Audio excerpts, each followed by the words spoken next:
What's the good word, y'all? Welcome to New York Jets Syndicate channel. It's your boy DKB here. So, the latest news for the Dalvin Cook sweepstakes, we've heard some comments from Dalvin Cook's agent, Zach Hiller, and he was mentioning that he thinks Dalvin Cook and the New York Jets would make a great pairing.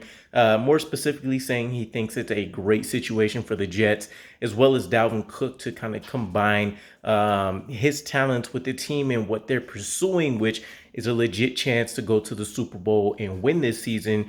He talked a bit about Aaron Rodgers, praising him as being a future Hall of Famer, one of the best quarterbacks to ever throw the ball, mentioning that he's somebody that you definitely want to play with at some point in your career. And I think that's noticeable because everybody knows Aaron Rodgers has kind of been on the brink of retirement for a while now. And whether this is a one and done season with Aaron Rodgers and the New York Jets, or we do somehow squeeze 2 or 3 seasons out of Aaron Rodgers, I think everybody has the understanding that it looks like he may end up, hanging up his cleats while he's wearing the green and white. And then I'm sure, of course, with him being a Packer, he'll get some kind of final contract there. But nonetheless, the wording and the phrasing makes it sound like everything is leaning towards the New York Jets at this point in time.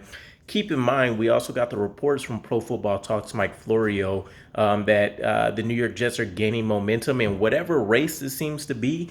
I know I've seen some rumors out there that Dalvin Cook's already declined an offer from the Miami Dolphins, so that's already a plus for us right there to not strengthen a division opponent.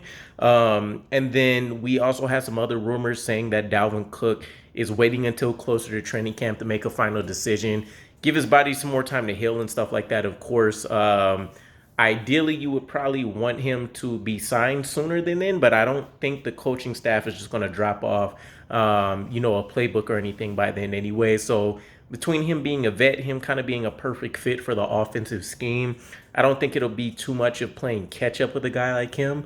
And then, of course, we also have to keep in mind there may be multiple offers on the table, as we've heard. So who knows what those teams are? A lot of what the most recent chatter has been is that it looks like most of the AFC East teams are in on a guy like Dalvin Cook and whoever gets these sweepstakes officially. But, the more I think about it, I'm not overly excited or overly underwhelmed with the prospects of Dalvin Cook joining this roster.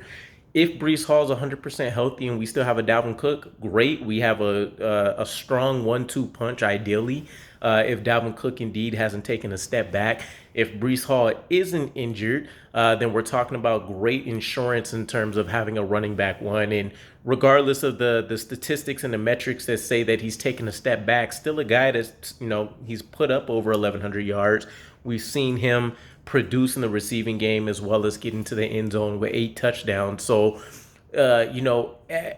at worst, as a declining player, you still imagine that we're talking about a season or two of him being 1,000-yard rusher and him still being able to contribute multiple touchdowns as well as getting in on the receiving game. That doesn't force the New York Jets to have to play their hand early with getting Israel Bandekanda significant snaps if they don't feel he's ready. And then in the event that we don't, again, Israel Bandekanda seems like the strongest option in terms of the explosive playmaking ability that a guy like Breece Hall has that separates him from the rest of the room. But you still have somewhat of an insurance policy in Michael Carter. The New York Jets still need to decide which version that is the real player there, his rookie season or the season that we just saw where he wasn't nearly as effective as what he was as a rookie. And then Bam Knight behind him, who's shown that he can put up some big games behind a poorest offensive line. So you still have some very intriguing talent in that room. I guess the question will be is how big of a bargain can the New York Jets get for Dalvin Cook, or are they willing to push all their chips in the middle of the table by giving him, $5, $6, $7, $8 million to join this team? I don't think they want to go that high. I'm not sure if Dalvin Cook would be interested in playing on like an incentive-heavy deal. But who knows? Let me know what your guys' thoughts are. Dalvin Cook, the New York Jets, could he be that additional piece that kind of tips the scales in the New York Jets' favor? I guess it'll be, to be determined. But let me know your thoughts, and I'll catch you guys again. Peace.